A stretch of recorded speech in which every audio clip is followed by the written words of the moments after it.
Well, lambing finished on the farm recently, calving finished quite a while ago now.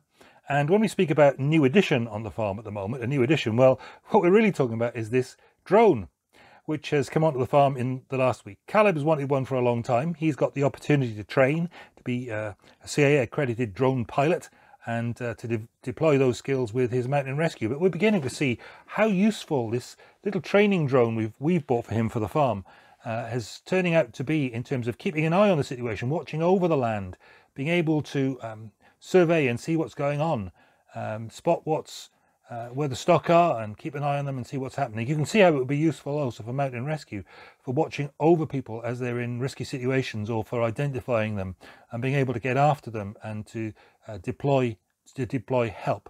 Certainly useful for us in watching over the stock on the farm, certainly useful in terms of keeping track of it and making sure it's not coming to any harm. And it's so different, this new way, to the old ways that we used to deploy. The old ways that, well, looked perhaps a little bit more like this. Now, I don't know about you, but I love the sound of cattle eating. It's just one of those things.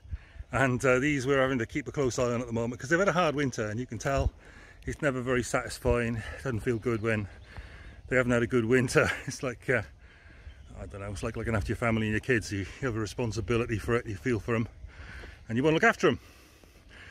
But I can only be out here so much of the time. However much I want to be out here, and it's lovely today to be out, I can only do this on a fairly restricted basis. I can be here. The law in the UK says you've got to be with your livestock, watch over your livestock, see them, see they're okay, at least once a day, once every 24 hours.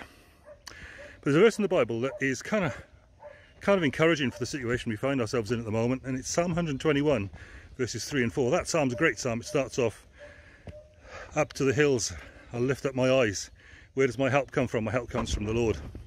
And then it goes on in verses 3 and 4, and it says this. It says, "He who watches over Israel will neither slumber nor sleep." He won't let your foot be moved. He won't let you stumble. He won't let you fall into trouble. And irreparably, you'll have hard times. You'll have things to put up with.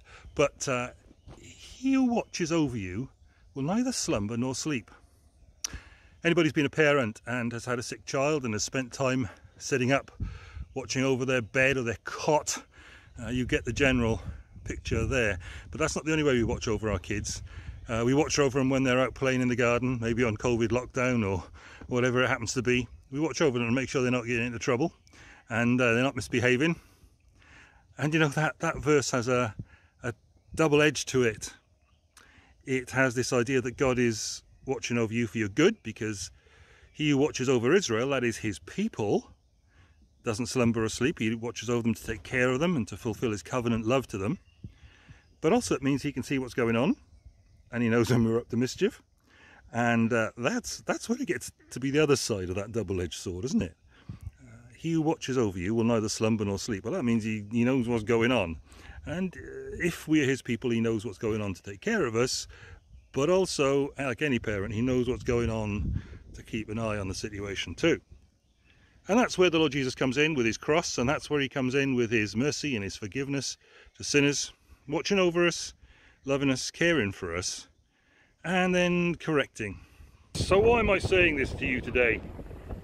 Well, harsh winds are blowing and people are feeling the pressure of that, and you might want to say, well, we want some encouragement. Here's the encouragement. A lot of people I'm coming across at the moment, in the more honest moments, are saying that they are feeling guilty, and a lot of their anxiety is rooted in that awareness, feeling guilt. And I mention these things today simply for this reason.